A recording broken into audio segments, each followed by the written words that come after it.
Welcome back, everyone. We're talking to a panel of independent voters. Joe Gandleman is the editor-in-chief of The Moderate Voice. He is joining us live from Naples, Florida. Omar Ali, independent voting analyst, Washington, and Nicole Kurokawa, also an independent voting analyst in Chicago. So, Joe, you heard what I said. Omar said they don't really represent what independents represent in the sorts of issues. Instead of inclusion, they push people aside. So what effect do you think that these Tea Party voters will have on the 2010 elections? Well, I think you can see two things happen. I think one, it's going to throw the fear of God into Republicans running everywhere because they're going to want that support from the Tea Party movement.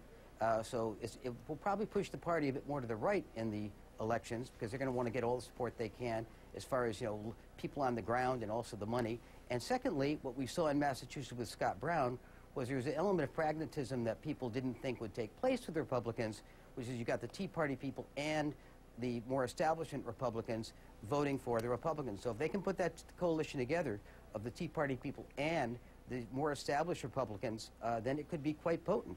And I think the third impact of this is going to be that moderate Republicans are already endangered, but they could go the way of payphones. Omar, then what do you think Sarah Palin's presence, if any? You heard what he said. He's talking about impact on those Tea Parties who aren't Republicans or who may be leaning right. Do you think it'll have any influence at all? I mean, look, Sarah Palin is a social conservative. She's not an independent. What people who are independent are attracted to is the idea of getting rid of parties. In fact, that's what they're trying to do.